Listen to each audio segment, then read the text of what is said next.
यादव का बेटा नहीं रहते तो ठेला चलाने के लिए भी जगह नहीं मिलता रोड पे। हाँ। अगर वो लालू यादव का बेटा नहीं रहते हैं तो सोचिए वो किस एग्जाम में बैठ पाते हैं। 10 वक्त पास किए हैं? नहीं। किस एग्जाम में बैठ पाते बिहार के?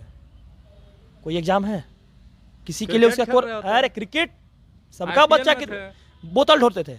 हाँ, बोतल 80+ विधायक है और सोचिए कि उनको का है डिप्टी सीएम का चेयर दिया गया। क्या पढ़ा लिखल 80 में नहीं थे कोई? पार्टी उनका है। अरे पार्टी उनका है, फिर गलत बात। पार्टी लालू जी का है ना? फिर गलत बात।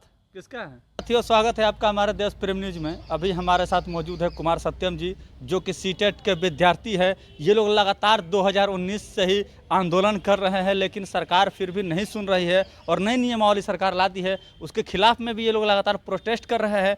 लेकिन सरकार का कहना है, और खास करके प्रोफेसर चंद्रशेखर जी का कहना है कि चाहे कुछ भी हो जाए ये बदलाव नहीं होगा। इसको कैसे देखते सत्यम जी? अगर बदलाव नियमावली में नहीं होगी तो सरकार में होगी ना। सरकार बदल दीजिएगा। आप देखे हैं कि कुछ दिन पहले अगस्त में बीजेपी की सरकार बदल गई, तो जब नियमावली में बदलाव नहीं होगी तो सरकार में बदलाव होगी। और हमारी संकल्प जो है वो पटना हाईकोर्ट तय करेगी। केस हो चुका है। अच्छा। केस तो हो चुका है और पटना हाईकोर्ट तय करेगी कि हम लोग को करना क्या है। और साथ साथ हमारी मांग जो है, नियमावली पहला जो 566 पत्रांक पर था उस पर बहाली कीजिए, यही लेकर हम हाईकोर्ट पहुंचे हैं। और साथ साथ माननीय शिक्षा मंत्री जी को हम यही कहेंगे कि 5 तरह का 5 नीति मत बनाइए। अगर 5 तरह का 5 नीति बनाइएगा तो आपके लिए भी पूरे समाज के अंदर रहने वाले लोग और पूरे जन के लोग नीति बनाकर आपको उखाड़ कर फेंक देंगे। अच्छा, शिक्षा मंत्री तो कह रहे हैं कि हमने बहुत अच्छा नियमावली लाया है, लेकिन उसके बावजूद भी लोग विरोध कर रहे हैं। खास करके टीचर वाले भी लोग विरोध कर रहे हैं। आपको भी पता होगा, बीटेट हो, सीटेट हो, एस्टेट हो, सारे लोग विरोध कर रहे हैं। लेकिन फिर भी प्रोफेसर चंद्रशेखर जी कैसे कह रहे हैं कि सही है? कहने का मतलब ये है कि अगर वो कह रहे हैं सही है तो मतलब वो सही है, पूरा बिहार गलत है उनके सामने। 27 को संगठन गलत है उनके सामने। 27 संगठन का जो ये था गलत है। आप ऐसा कभी देखे हैं कि जब नियमावली आता है तो कभी कोई सरकार पर आता है आंदोलन करने के लिए? ऐसा कभी हुआ था? लेकिन आखिर जब नियमावली सही है तो लोग आंदोलन क्यों कर रहा है? दीपक कुमार को, अपर मुख्य सचिव जो दीपक कुमार है, उनको लेटर क्यों निकालना पड़ा कि कोई भी आपत्ति करेगा या आंदोलन करेगा तो उसको जेल में डाला जाएगा, उसको ज्यादा से बड़ा कार्रवाई किया जाएगा? आखिर क्यों लेटर निकाला गया? जब नियमावली सही था तो क्यों लेटर निकाला गया? अच्छा, तेजस्वी यादव जब विपक्ष में थे तो उस टाइम इन्होंने बोला था कि जब हम आएंगे तो सबसे पहले आप लोग का ज्वाइनिंग कराएंगे, बीटेट, सीटेट, एस्टेट, जितना भी बैक वाला था सबको ज्वाइनिंग कराएंगे। फिर ये सरकार में आने के बाद जैसे ही डिप्टी सीएम बने वैसे ही पलटी मार दिए। अगर वो लालू यादव का बेटा नहीं रहते तो ठेला चलाने के लिए भी जगह नहीं मिलता रोड पे। हाँ। अगर वो लालू यादव का बेटा नहीं रहते हैं तो सोचिए वो किस एग्जाम में बैठ पाते हैं। 10 वक्त पास किए हैं? नहीं। किस एग्जाम में बैठ पाते बिहार के? कोई एग्जाम है किसी के लिए? उसका अरे क्रिकेट सबका बच्चा की बोतल ढोते थे। हाँ, बोतल आईपीएल में थे ना। फिर कहे ना कि लालू यादव का बेटा नहीं रहते तो क्या होता? मेरा क्वेश्चन ये है, क्या करते? क्या बिहार सरकार का कोई फॉर्म भरने के लिए एलिजिबल थे? कोई भी 90 पास में तो कोई नहीं थे। नहीं। क्या कोई यहाँ पर उनको बैठने के लिए भी जगह देता? नहीं देता ना। लेकिन डिप्टी सीएम की, यही तो भारत का संविधान है। पुत्रवाद को अगर दीजिएगा सत्ता हाथ में तो इसी तरह का दिक्कत होगी पूरे बिहार में।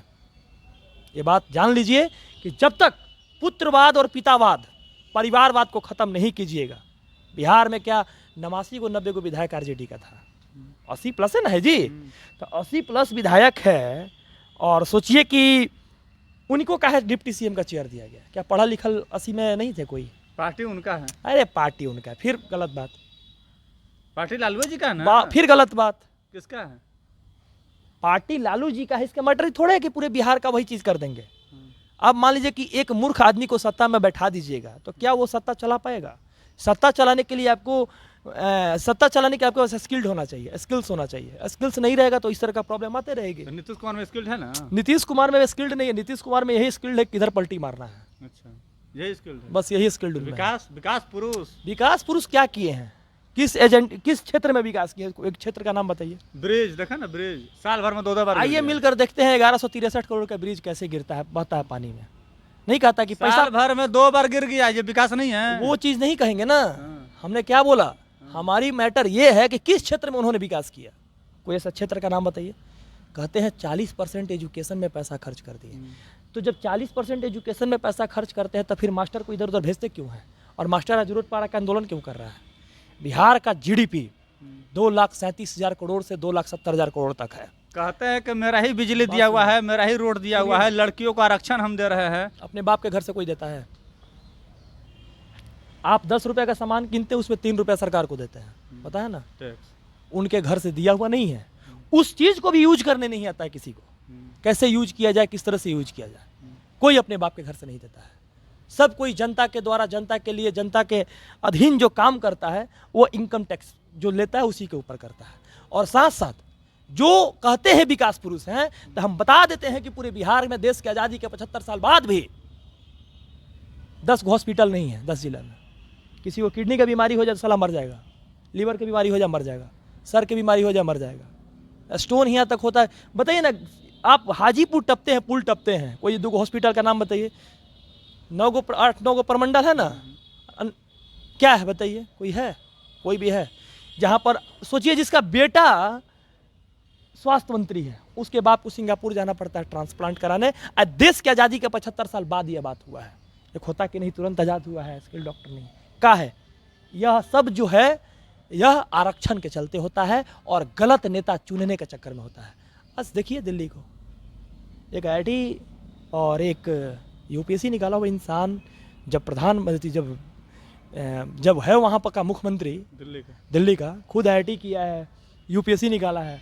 अरे यार, क्या एजुकेशन सिस्टम है दिल्ली का, क्या इंफ्रास्ट्रक्चर है दिल्ली का, और क्या वहाँ का हेल्थ मैनेजमेंट है। लोग प्राइवेट स्कूल छोड़कर लोग अपने बच्चे को इस स्कूल में दे रहे हैं। अगर आपके पास 40,000 स्कूल है, सारा चीज़ है, इतना खर्ची कर रहे हैं, नोट मेकिंग, नोट टेकिंग एक होता है, कमेंडेशन एक होता है, एसिमुलेशन। एकोमोडेशन बच्चे के अंदर कैसे आएगा, वो चीज़ ना डेवलप कीजिए। मास्टर जो थे, जिनको कुछ नहीं था, वो 12वां क्लास में बहाली कर दिया। जो B.Ed किए, C.Ted किए, उसको रोड पर कर दिए। यही तो आपके पास स्किल्स है, और इस स्किल्स को आने वाला समय में बिहार का जनता जवाब देगी। जैसे कुढ़नी और गोपालगंज में दिया ना, उस तरह से वहाँ भी देगा, घबराना नहीं है। तो कहाँ तक लड़ाई लड़ेगा? सरकार तो वापस लेने के लिए नहीं बोल रही है। सरकार वापस हो जाएगी, फिर सरकार वापस हो जाएगी, हो जाएगी। हाई कोर्ट में हम लोग केस भी कर दिए। हम लोग शिक्षक हैं, नेता बनाते हैं, इंजीनियर, कलेक्टर, डॉक्टर बनाते हैं। प्रधानमंत्री भी हम लोग के चैम्बर में आएंगे तो कहेंगे सर कहाँ है?